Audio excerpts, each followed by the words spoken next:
Morning, nagpe-prepare na naman kami ng ulam. May konting buto-buto, ayan, may bias. May kangkong, okra, siling haba, at gabi at labanos. Ayan, hinahanda na ni Mrs. yung panggisa, pang ano. Yan ang ulam namin ngayon. Yan, naka-ready na lahat. Gabi, sibuyas, kamatis, saka yung buto-buto. Sasalang na natin.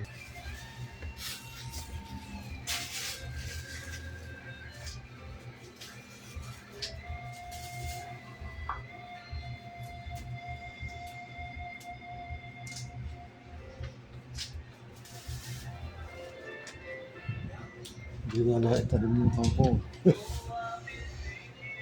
Ano ba yun?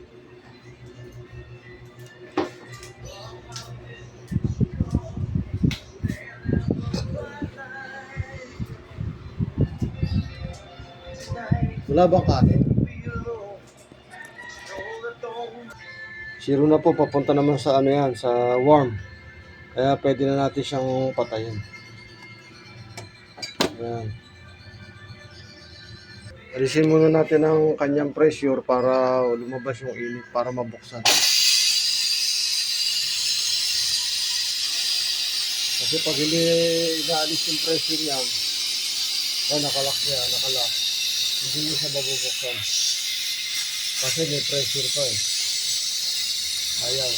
Pagka nawala yung pressure, ito, hiti-hiti lang pag ganun, bubukas na yan. Wala nang pressure, bubuksan na siya. Ayun. Pasali na natin sa kaldero.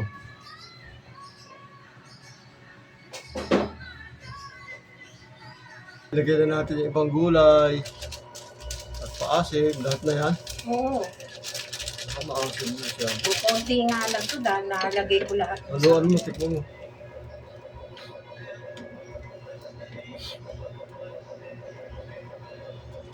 Konti nga yan.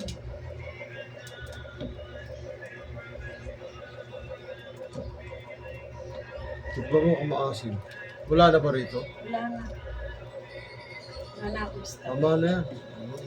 Yung maganda yung masyado maasim. Ito, maliligo ko ba? Ayos. Ano? Ayos. Ano? Sakto lang.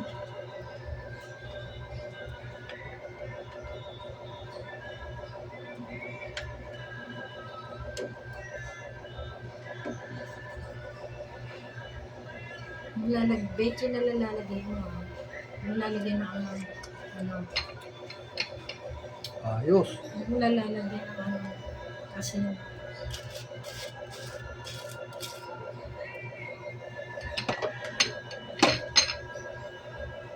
Seasoning.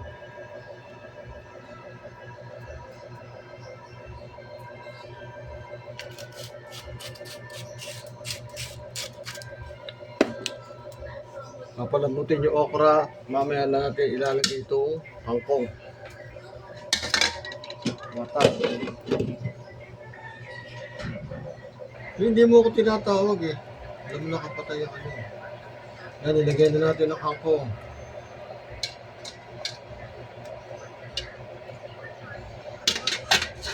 Papalambutin natin. Ay, 1 minute lang. Ha? Tama na yan, di ba? hindi ko. Tatay ka naman. Kaya nga, lulutuin na lang yan. Oo. Yan, luto na ang ating gulay. Okay na, finish na.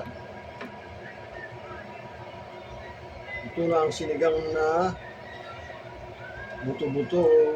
Ayan o, may buto. Buto-buto nga ano, malaman. Thank you for watching.